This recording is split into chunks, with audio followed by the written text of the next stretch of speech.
La recherche du bas prix à tout prix, ses implications et ses conséquences, un thème pour Théma, tout de suite.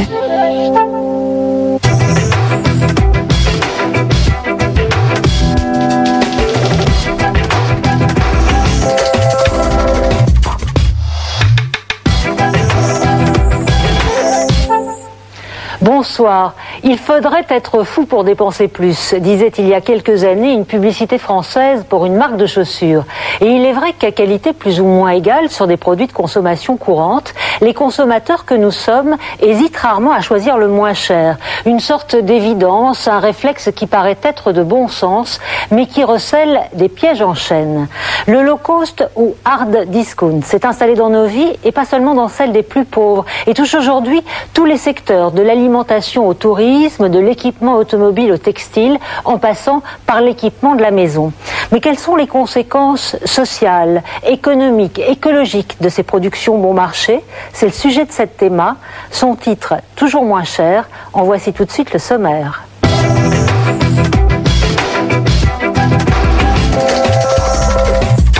Derrière les prix cassés de la confection Made in Asia, des conditions de travail scandaleuses. Aujourd'hui, un code du travail protège les employés. Mais plus on est loin des fournisseurs, plus il est difficile d'intervenir. Une enquête au cœur des filières textiles mondiales. Longtemps considéré comme le supermarché du pauvre, le hard discount séduit aujourd'hui une clientèle de plus en plus large. Mais cette éclatante réussite a un prix, la surexploitation d'une main-d'œuvre majoritairement féminine. Bienvenue dans le monde merveilleux de la consommation. Sur nos étalages, du lait et de la viande à des prix imbattables. Dans les élevages, un productivisme intensif. Mais derrière la conformité sanitaire et légale des sites de production, il y a des animaux élevés et inséminés dans un seul but, toujours plus de profit. Made in China, Made in India, derrière ces petites mentions collées sur nos étiquettes, se cachent souvent et encore des conditions de production qui ont peu à voir avec les droits sociaux les plus élémentaires. Ateliers insalubres, travail des enfants, salaire de misère, c'est l'envers du décor, depuis des années, pour des t-shirts bon marché vendus en Occident. Une situation qui ne perdure qu'avec la complicité active ou passive de l'ensemble de la chaîne. Des entrepreneurs et des décideurs asiatiques peu regardants, c'est le moins qu'on puisse dire, sur les droits de l'homme, des multinationales hypocritement retranchées derrière leurs sous-traitants et des consommateurs occidentaux dont la conscience ne pèse souvent pas lourd face à l'intérêt d'un porte-monnaie. Mais les choses sont peut-être lentement en train d'évoluer par le travail conjugué de certaines ONG et d'associations de consommateurs qui mènent d'efficaces campagnes contre ces pratiques et grâce aussi, il faut bien le dire, au pragmatisme des grosses firmes qui ont beaucoup à perdre dans une image de marque écornée. Je vous propose de regarder ensemble le film de Nicolas Greff. Elle a suivi en Asie les protagonistes de cette mondialisation à l'œuvre. À tout à l'heure. Je pense que dans la plupart des usines textiles, les conditions de travail sont douteuses. Je pense que les conditions de travail sont difficiles. Les vêtements viennent des pays d'Asie où la situation est encore plus dure qu'ici. Je sais que beaucoup de vêtements sont fabriqués en Chine ou en Indonésie, que les gens travaillent pour 1 euro par jour et qu'ils n'ont même pas le droit d'aller aux toilettes. Je suis désolée pour eux, mais ce n'est pas cher et je n'ai pas beaucoup d'argent de poche. Je crois que je vais continuer à faire mes achats ici. Que savons-nous des vêtements que nous portons? D'où viennent-ils? Dans quelles conditions sont-ils fabriqués? L'industrie textile profite allègrement des avantages de la mondialisation en produisant vite et pas cher. Mais aujourd'hui, il n'est plus aussi facile de produire à faible coût dans des pays où la main-d'œuvre n'a aucun droit et où les salaires sont bas.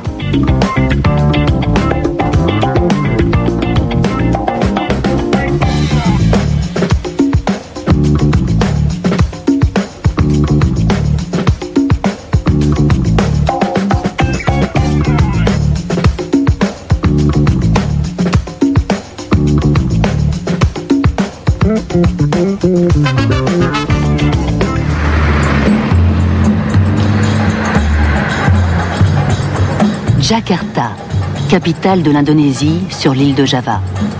Depuis des années, ce pays fait partie intégrante de la filière textile mondiale. À l'époque de la dictature, déjà, les entreprises occidentales produisaient ici.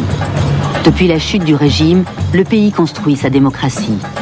Beaucoup de choses ont changé, mais les multinationales continuent à y fabriquer chaussures et vêtements. Adidas est l'un des principaux clients du pays. C'est ici que la célèbre marque d'articles de sport produit ses chaussures. 17 000 personnes travaillent dans cette usine, une ville dans la ville. De la semelle au produit fini, les conditions de fabrication sont définies par Adidas. C'est le fameux code de conduite, véritable charte sociale qui fixe, entre autres, les heures supplémentaires, les règles de sécurité au travail et la grille des rémunérations. Aujourd'hui, cette charte est devenue la norme dans l'industrie textile. Les multinationales la soumettent à leurs sous-traitants.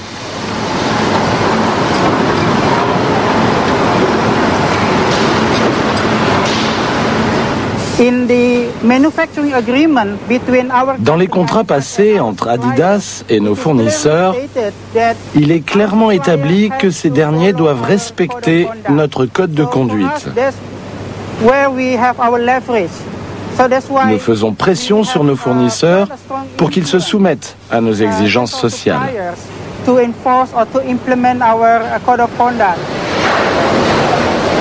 Depuis quelques années, les grands fabricants textiles sont sous pression.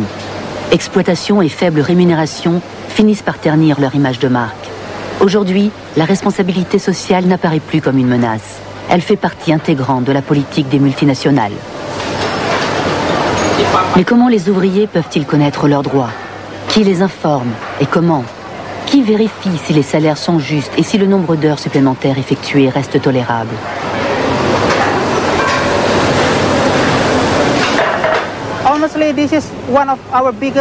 Franchement, c'est un de nos plus grands défis. Nous demandons à nos fournisseurs d'informer les ouvriers sur le code de conduite et sur leurs droits.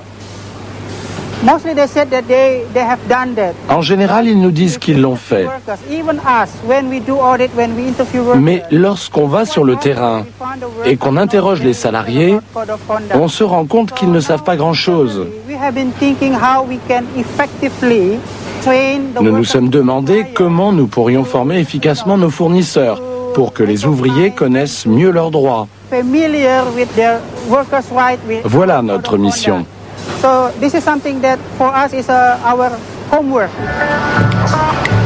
Comment cette mission se traduit-elle concrètement? Chaque ouvrier qui entre chez un sous-traitant d'Adidas suit une formation de plusieurs semaines pour connaître ses droits. Mais cela ne suffit pas. L'audit est une procédure pratiquée depuis des années dans la filière textile. Les usines sont contrôlées par des consultants extérieurs. Ceux-ci interrogent les ouvriers sur les salaires et les heures supplémentaires, vérifient si la taille de l'usine est adaptée à la quantité de biens manufacturés et examinent les conditions de sécurité. L'objectif des fabricants textiles est que chacun de leurs sous-traitants soit fiable et que les contrôles deviennent superflus. On en est encore loin.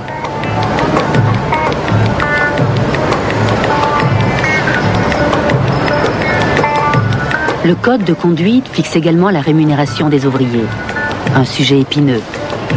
Il est dit de manière vague que le salaire doit assurer un niveau de vie acceptable. Mais qu'est-ce qu'un niveau de vie acceptable pour les ouvriers?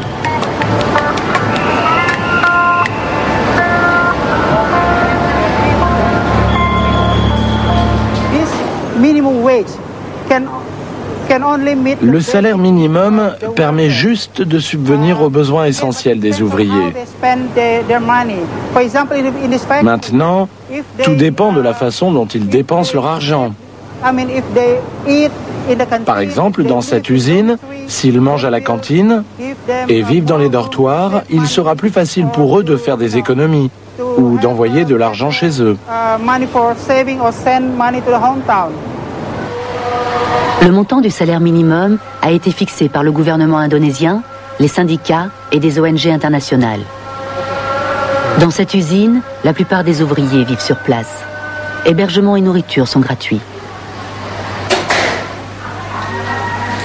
Adidas possède d'ailleurs son propre hôpital et propose des cours de formation continue ainsi que des activités sportives. 8 jeunes femmes partagent cette chambre, une situation qui n'a rien d'exceptionnel. Chez elles, les conditions de vie sont bien plus difficiles. Âgées d'une vingtaine d'années, elles ont quitté la campagne pour trouver du travail et comptent rester ici quelques années.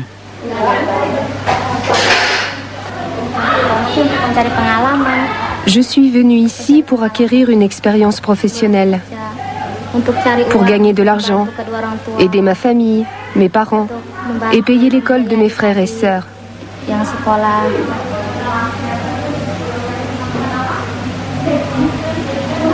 C'est pour notre avenir, pour plus tard, quand on sera mariés.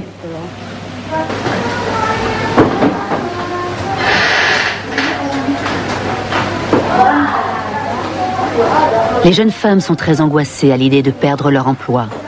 Ici, le taux de chômage dépasse les 20%. Mais aujourd'hui, en général, les multinationales garantissent le salaire minimum. Les heures supplémentaires sont payées le double, voire le triple du taux horaire. Si pendant longtemps, les entreprises ont pu verser des salaires de misère et autoriser les heures supplémentaires, c'est moins vrai aujourd'hui, grâce à l'engagement d'organisations internationales.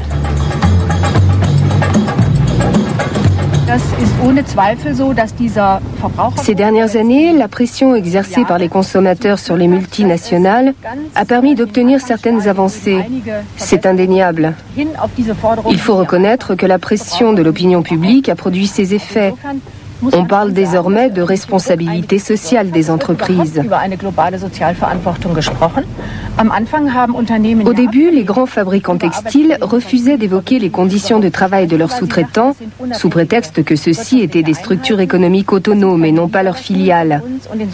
Nous avons organisé des campagnes d'information pour faire comprendre à l'opinion publique que ces sous-traitants aussi ont une responsabilité sociale, même s'ils sont indépendants des multinationales sur le plan juridique. Mais dans la mesure où ils ont un poids économique important dans la chaîne de production textile, ils doivent assumer certaines responsabilités, ce qu'ils ont fait petit à petit. Grâce à ces visites fréquentes et à ses nombreux entretiens, Ingeborg Wick de l'Institut Zuidwind a pu gagner la confiance des ouvriers. La coopération avec les organisations locales favorise l'ouverture. En même temps, Indonésiens et personnel humanitaire doivent sans cesse confronter des opinions divergentes. Ils sont généralement d'accord sur la question du salaire minimum, mais il y a régulièrement des cas où le code de conduite n'est pas respecté.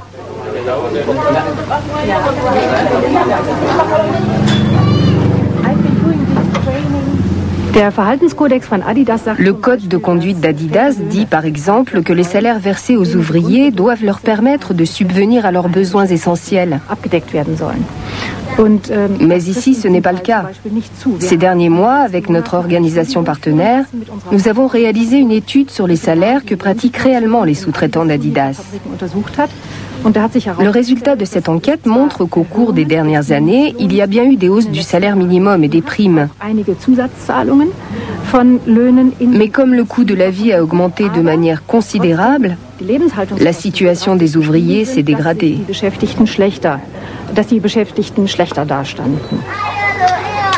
En Indonésie, un ouvrier ne travaille pas que pour lui-même. Il subvient aux besoins de sa famille. Doit-on en tenir compte ? Combien faut-il gagner pour vivre décemment en Indonésie ?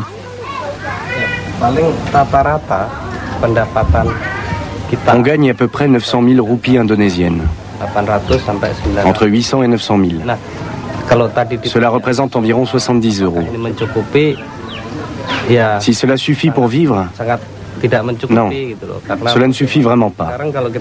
Avec le coût de la vie aujourd'hui, si on calcule les besoins quotidiens, le loyer, la nourriture, les transports, et puis aussi l'école des enfants, on est vraiment très loin d'un salaire décent, d'un salaire suffisant.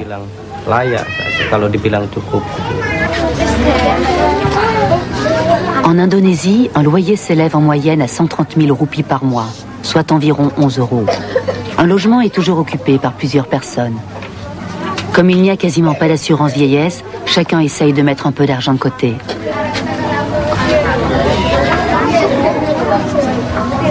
Le débat sur les conditions de travail et les rémunérations a gagné les usines textiles. En plus du salaire minimum, Adidas verse des primes et paye les heures supplémentaires. Mais est-ce suffisant ? Ça peut sembler insuffisant quand on fait la conversion en dollars et qu'on pense au niveau de salaire dans les pays européens. Mais il faut relativiser. Ici, un salaire de 1 200 000 ou 1 300 000 roupies, c'est plus qu'un salaire de professeur de collège, de lycée ou même d'université. Mais tous les ouvriers d'Adidas ne perçoivent pas ce salaire. Et même quand ils bénéficient de primes, cela suffit à peine à subvenir à leurs besoins. Les dépenses de la vie quotidienne sont 3 fois plus élevées que le salaire qu'on touche. Comment nourrir nos enfants? Comment payer le loyer? On n'a pas assez d'argent. Les salaires sont versés chaque semaine. Ici, rares sont ceux qui ont un compte bancaire. On paye en espèces. Pourquoi une entreprise qui réalise des millions de bénéfices n'augmente-t-elle pas les salaires de ses ouvriers? En fait, la plupart des usines ne fournissent pas qu'Adidas. Elles ont d'autres clients. Il serait donc trop compliqué d'ajuster les salaires en fonction de chacun d'eux. Mais il y a aussi des raisons politiques. Une entreprise n'a pas le pouvoir de changer le droit du travail. Je ne pense pas que les salaires versés ici relèvent de l'exploitation. Bien sûr, ils pourraient être plus élevés, mais le niveau des revenus est déterminé par les institutions du pays, sans quoi ce serait ingérable. Le montant du salaire minimum est fixé par le gouvernement, les syndicats et les organisations patronales. En fait, nous ne participons pas aux négociations. Ce sont les autorités locales et les partenaires sociaux qui décident. Nous n'avons pas notre mot à dire. D'après les analyses réalisées par les multinationales elles-mêmes, nous payons bien plus que les entreprises locales pour le même travail. On demande aux multinationales de verser des salaires plus élevés dans les pays à bas coût. Mais c'est enfreindre les lois en vigueur sur place. Prend-on vraiment un pays au sérieux quand on n'accepte pas sa législation du travail? Quelle est la solution la plus juste?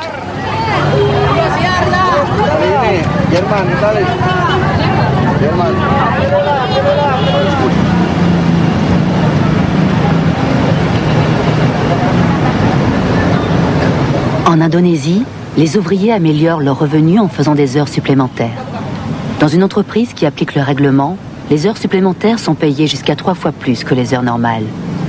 Mais nombre de patrons d'usines ne respectent pas la loi. Adidas a fait clairement comprendre à ses fournisseurs qu'ils devaient s'y soumettre.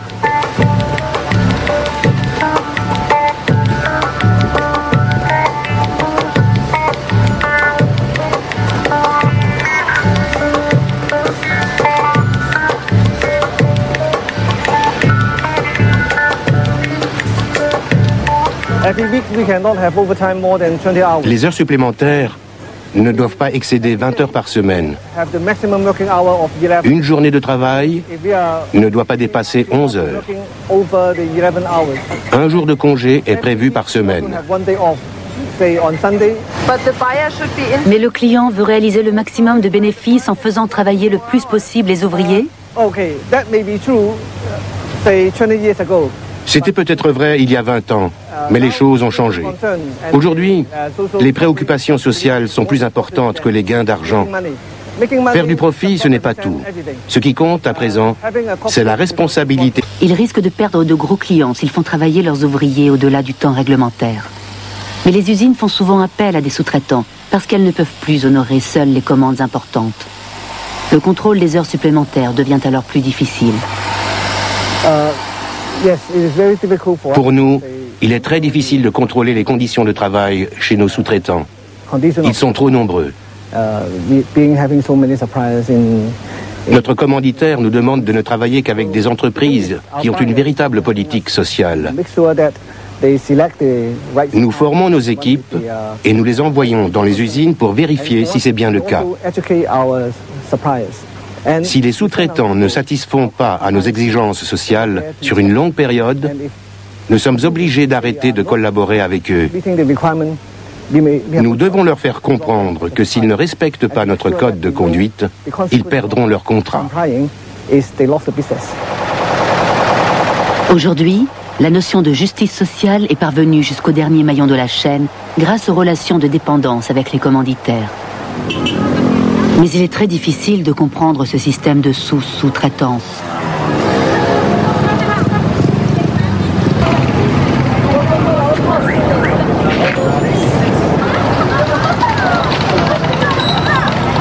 Dans les petites usines, les ouvrières effectuent toujours beaucoup d'heures supplémentaires. En général, elles n'ont pas de véritable contrat et sont payées au jour le jour. Celles qui ne viennent pas ne touchent rien et les licenciements se font du jour au lendemain. Ces 3 femmes travaillent pour le sous-traitant d'une grande marque. Elles ne connaissent pas leurs droits.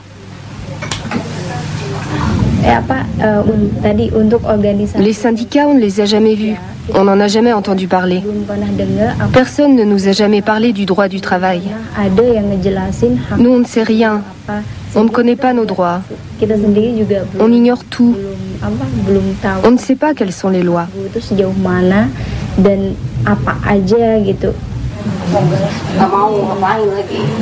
Même si beaucoup de choses se sont améliorées, il reste d'énormes lacunes.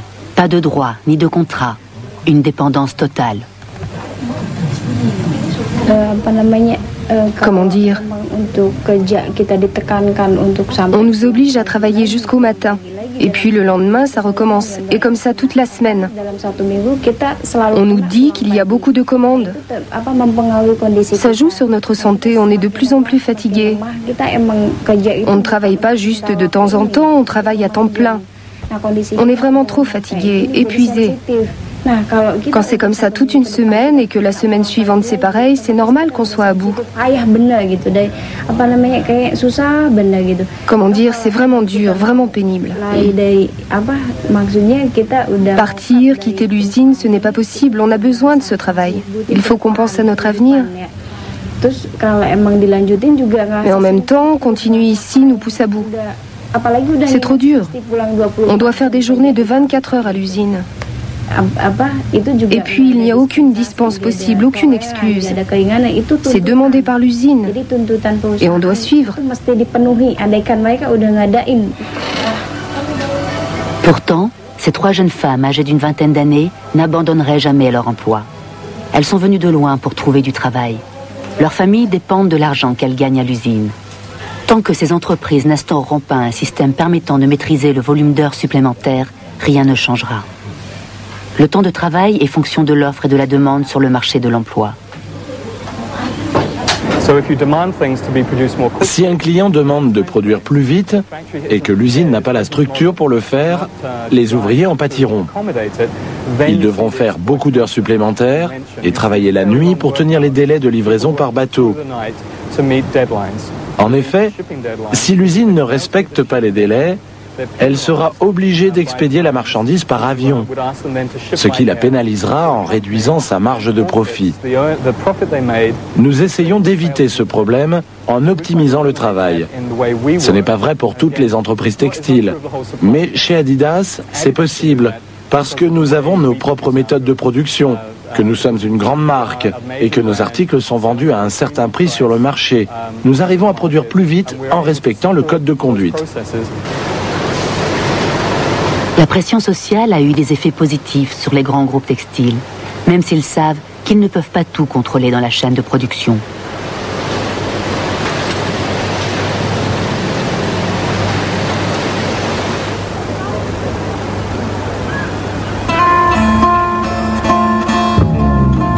Comment les vêtements sont-ils fabriqués?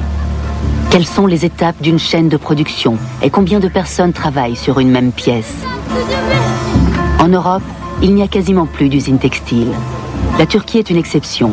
Elle a réussi à s'imposer face aux pays à bas salaire, du moins jusqu'à aujourd'hui, avec ses propres concepts. Le groupe Otto, numéro 1 de la vente par correspondance en Allemagne, encourage la culture et le traitement du coton bio.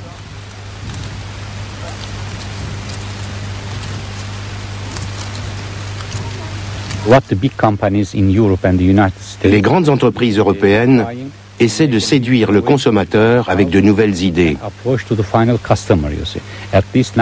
Il y a 20 ans, on ne trouvait aucun rayon bio dans les grandes chaînes de supermarchés, en Europe ou aux États-Unis. Maintenant, on trouve au moins un stand bio au rayon alimentation et habillement. Ça montre qu'on est sur la bonne voie. Investir dans le bio, c'est payant. On n'amortit peut-être pas dans l'année, mais c'est assez rapide.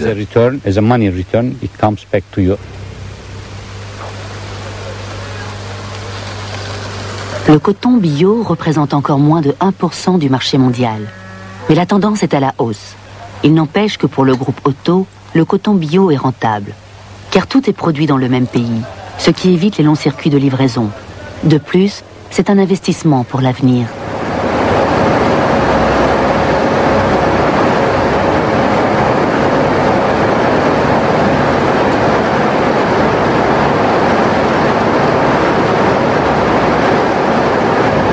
En agriculture, bio signifie pas de pesticides et beaucoup de travail manuel.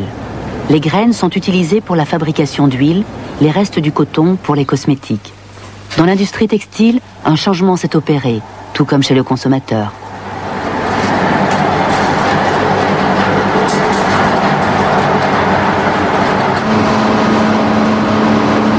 Une fois nettoyé, le coton est traité dans les machines de la filature.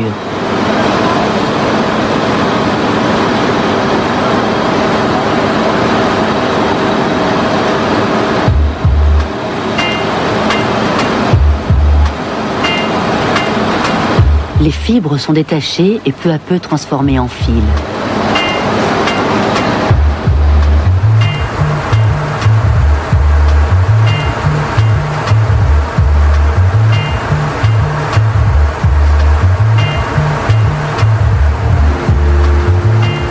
Aujourd'hui, c'est un processus lourd, mais largement automatisé.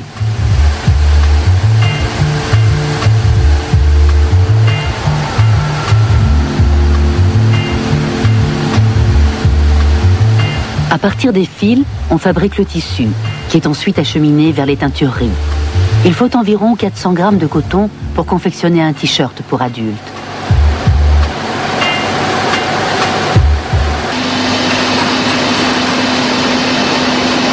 Au cours de ces dernières années, les procédés de teinture ont eux aussi beaucoup évolué. Les directives sur l'utilisation de produits chimiques se sont durcies et, du moins en Europe, elles sont quasiment impossibles à contourner pour les grandes teintureries.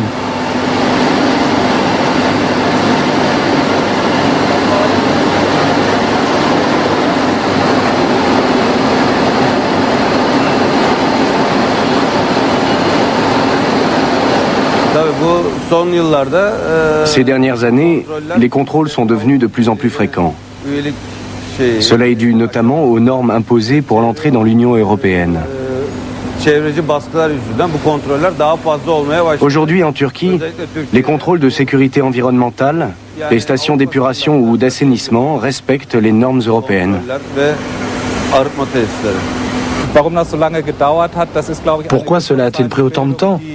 Dans les pays industrialisés, la prise de conscience chez les consommateurs a été progressive. Ce fut le cas pour la pollution de l'eau, par exemple. Ce sont ces questions-là qui ont mobilisé l'opinion publique et qui ont entraîné des changements dans les procédés de fabrication. Aujourd'hui, les grands groupes textiles vérifient si les tissus sont conformes aux normes internationales, comme la norme Ocotex 100, relative aux produits chimiques. Ces contrôles de qualité sont assurés régulièrement.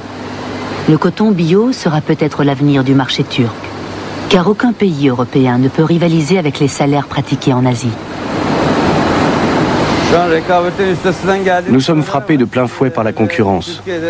On ne peut pas dire le contraire. Tout le monde sait que le marché du textile n'est plus aussi rentable qu'il y a quelques années. Les médias nous en parlent chaque jour. Petit à petit, la plupart des entreprises préfèrent délocaliser leurs usines en Ouzbékistan, en Égypte ou encore au Pakistan. Comme la main-d'œuvre et le coût de production sont plus élevés en Turquie, il nous est difficile de rester compétitifs. Le salaire minimum chez nous est de 500-600 $, alors qu'au Bangladesh, il est de 30 à 40 $. Comment être compétitif dans de telles conditions? La seule solution pour défendre notre position sur le marché serait d'améliorer notre technologie et la qualité de nos produits, tout en gagnant en rapidité.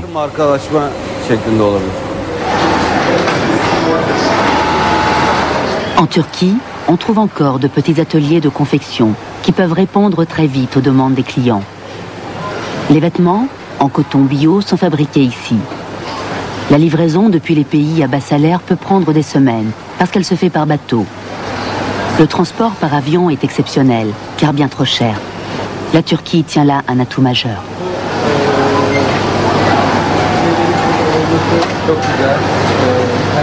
Ici, les usines sont contrôlées aussi souvent que dans les pays à bas salaire. Les audits sont réalisés par des sociétés indépendantes. Ces dernières opèrent dans le monde entier et vérifient tout. Sécurité au travail, salaire minimum ou encore heures supplémentaires.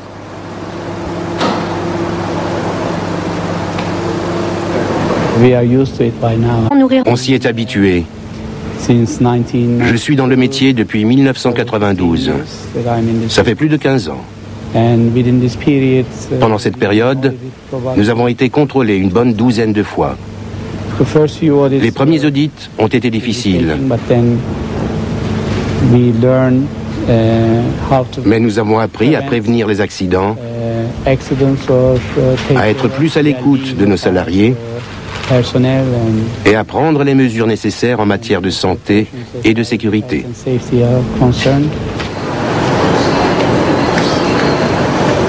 Comme presque toutes les entreprises textiles, le groupe Otto travaille en collaboration avec des organisations internationales telles que l'UNICEF ou WWF, l'Organisation mondiale de protection de l'environnement. Les longues années d'hostilité ont fait place à un pacte de coopération qui satisfait les deux parties. Ensemble, on élabore des stratégies et des projets qui doivent aider les pays à se conformer aux normes sociales et écologiques occidentales. Au bout de la longue chaîne de production se trouve le contrôle qualité. On vérifie si les mesures sont justes, on examine la qualité des tissus et on s'assure que toutes les exigences sont respectées. Puis, la marchandise est acheminée par camion en Allemagne.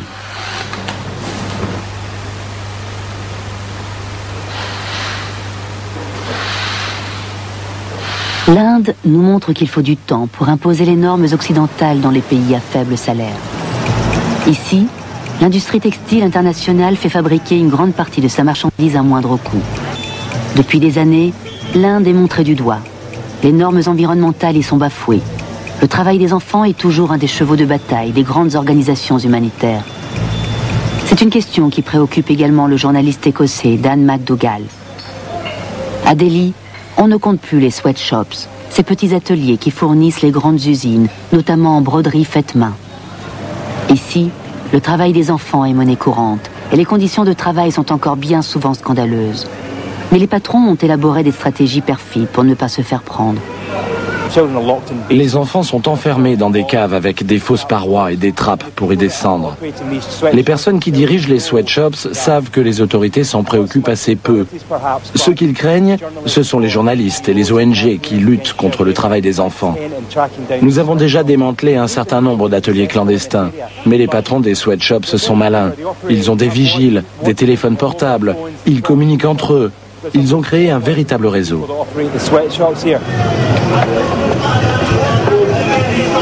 On estime qu'aujourd'hui, 80% des produits fabriqués dans les sweatshops sont exclusivement destinés au marché indien. Les entreprises occidentales ne peuvent décemment plus accepter ces conditions de production. Le travail des enfants est interdit, y compris en Inde. En théorie, les jeunes ne peuvent être embauchés qu'à partir de l'âge de 14 ans. En théorie seulement, car le système de sous-traitance est opaque et presque personne ne respecte la loi. Ainsi, le groupe allemand Otto sous-traite, lui aussi, une grande partie de sa production en Inde et en a fait l'amère expérience. L'an dernier, Dan McDougall a découvert un atelier dans lequel des enfants brodaient des t-shirts pour la société Hein, une filiale d'Otto. La réalité, c'est que Otto et les autres grands groupes occidentaux qui fabriquent des vêtements en masse sont tous, de près ou de loin, impliqués dans le travail des enfants. Tous les fournisseurs installés en Inde, au Pakistan ou au Bangladesh ont recours à des sous-traitants. Et ces derniers font travailler des enfants. C'est un fait. Beaucoup de gens ont un regard extérieur sur le travail des enfants. Ils essaient d'éveiller la sympathie de l'opinion publique en clamant que le travail des enfants est une mauvaise chose.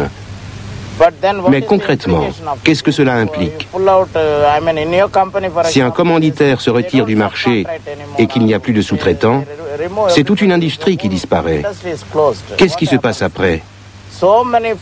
Il y a beaucoup de familles qui dépendent de ce travail. Un très grand nombre d'enfants sont concernés. Et jusqu'ici, aucune étude n'a été réalisée pour savoir ce que ces enfants devenaient après la fermeture des ateliers. Depuis plus de 20 ans, frère Sébastien s'occupe d'enfants en détresse. Il sait que pour les Occidentaux, il paraît très facile de trouver des solutions à la misère. La principale différence entre la culture occidentale et nous, c'est que vous êtes prémunis contre tous les problèmes sociaux. Vous pouvez donc avoir des préoccupations plus nobles, comme les droits de l'homme ou les valeurs morales. Mais dans notre culture, nous manquons du strict nécessaire. Un enfant a avant tout besoin de manger. Ensuite, on peut parler de conditions de travail ou d'autres sujets. L'affaire du sous-traitant d'auto a fait scandale. Le groupe allemand a résilié son contrat avec l'entreprise qui faisait travailler les enfants. Une solution expéditive qui ne résout pas les problèmes de fond de la chaîne textile internationale. Dans l'industrie textile, on peut estimer à plus de 500 le nombre de fournisseurs qui travaillent avec 3, 5 ou 7 sous-traitants. Cela varie d'un pays à l'autre, mais en moyenne, on tourne autour de 4 sous-traitants. Si on multiplie ce chiffre par le nombre de fournisseurs, on arrive à 2000 sous-traitants. Et bien sûr, on ne peut pas tous les contrôler 24 heures sur 24, 365 jours par an.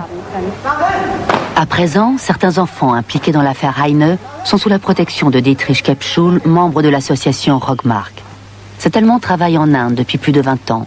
Il connaît bien les méthodes brutales des recruteurs. En général, c'est quelqu'un qui est connu ou qui a des amis au village. Il explique aux parents qu'il va emmener leurs enfants en ville, qu'ils vont faire un apprentissage dans une usine ou un atelier, qu'ils seront un peu rémunérés et qu'à la fin de l'apprentissage, ils pourront leur envoyer de l'argent.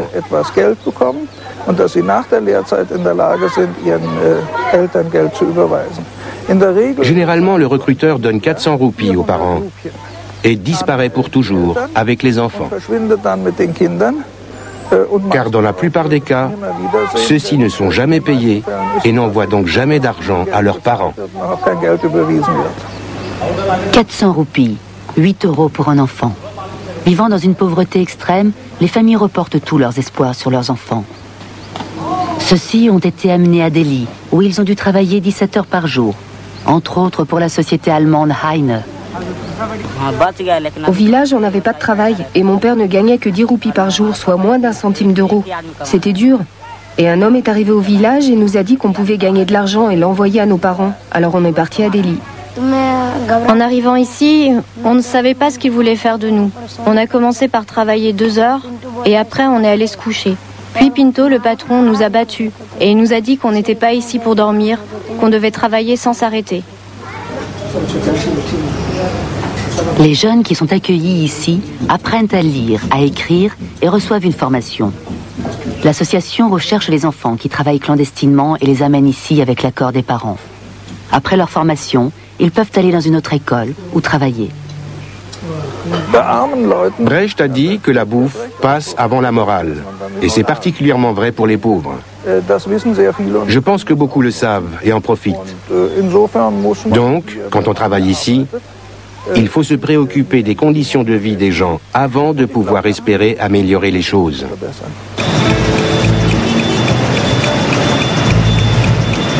Et il reste beaucoup de choses à améliorer en Inde. Le travail des enfants est un problème majeur pour l'industrie textile du sous-continent. La pollution en est un autre.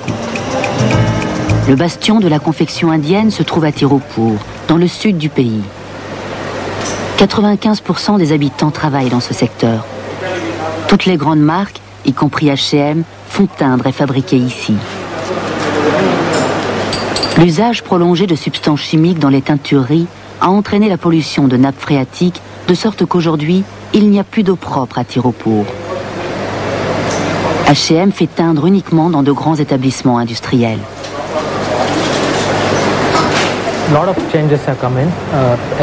Beaucoup de choses ont évolué, surtout ces 10 dernières années.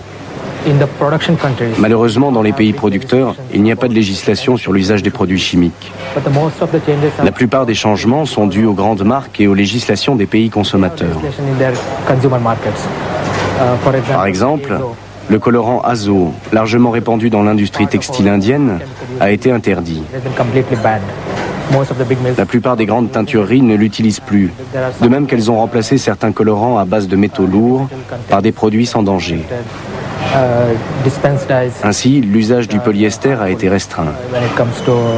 Bref, beaucoup de colorants ont été interdits. Les teintureries utilisent désormais des produits de marque internationale.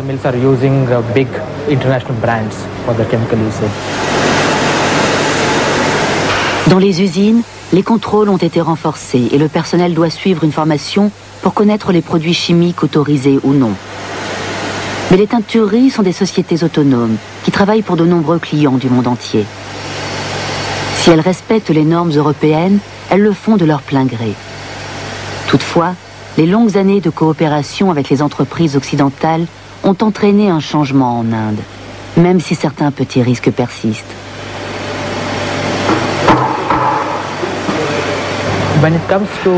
Si des produits chimiques restent dans les vêtements, il n'y a pas de problème. Nous testons presque toutes les marchandises qui nous sont livrées. Mais pour les produits chimiques utilisés dans les teintureries, les abus sont tout à fait possibles. Un employeur peut toujours tricher. Le problème principal, c'est que nous ne sommes pas en contact direct avec ces teintureries. Il nous est difficile de débarquer comme ça à l'improviste. Par contre, dans les ateliers de confection, nous pouvons faire des contrôles n'importe quand. Avec les teintureries, c'est impossible parce que nous ne sommes pas en relation directe. Tout passe par nos fournisseurs. La seule solution, c'est donc de les informer et de les responsabiliser.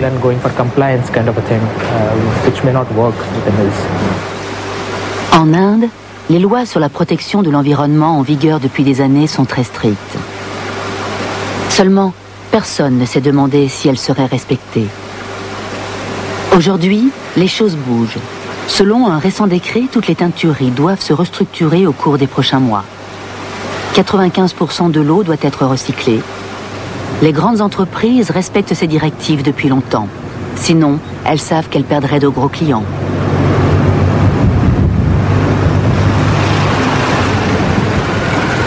Mais beaucoup de petites teintureries travaillent encore comme il y a 100 ans.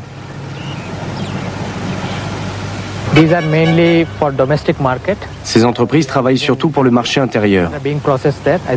Nous avons des tissus indiens qui sont traités, blanchis ou teintés ici.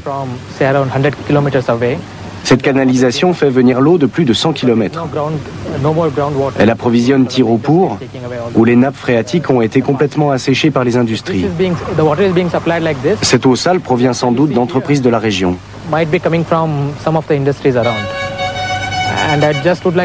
Je tiens à préciser qu'ici, toutes les industries sont traditionnelles. Et c'est bien là le problème. Si ces entreprises ne fabriquent pas de tissus pour l'exportation, ce n'est pas pour des raisons écologiques, mais pour des problèmes qualitatifs et économiques.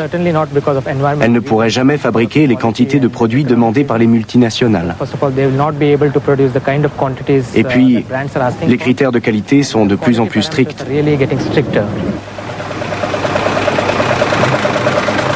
Cette nouvelle rigueur dans l'application des lois va entraîner la fermeture d'un grand nombre de petites entreprises. Ici, la protection de l'environnement n'est pas une priorité. Il s'agit avant tout de nourrir sa famille. Les exigences des pays occidentaux sont souvent très éloignées de la réalité quotidienne des pays où ils font fabriquer leurs vêtements.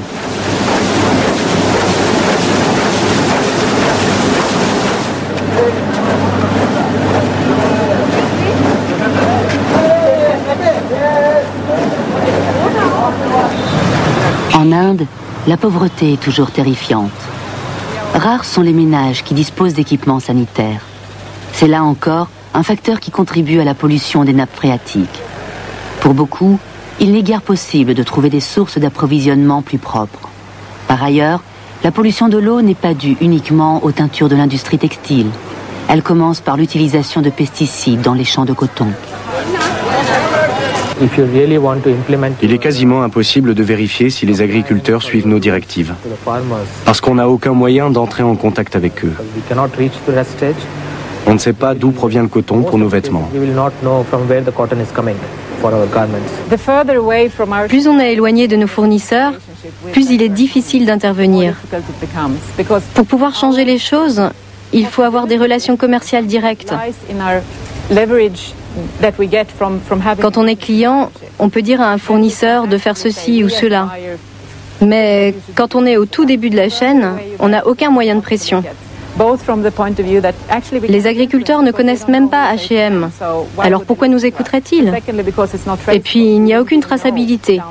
Il est impossible de savoir qui est à l'autre bout de la chaîne. Pour nous, c'est un grand défi. Nous allons essayer de mettre en place différents projets pour améliorer la situation des agriculteurs. Mais on ne peut rien faire par le biais de la chaîne de sous-traitance.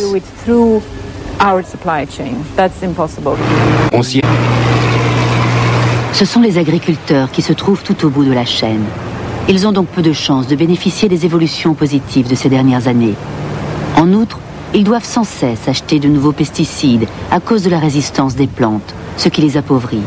Une situation sans issue qui fait grimper le nombre de suicides.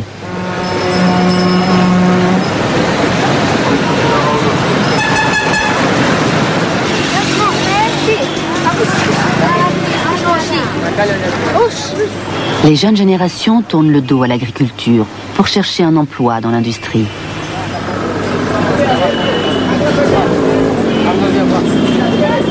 Made in Asia. Les bas prix à tout prix. Une chose est sûre, entre le champ de coton et le t-shirt vendu en magasin, le parcours est long et met en jeu de nombreux acteurs. C'est le marché qui détermine le prix, du moins tant qu'il y a des ressources naturelles et que le minimum vital est assuré pour la main-d'œuvre.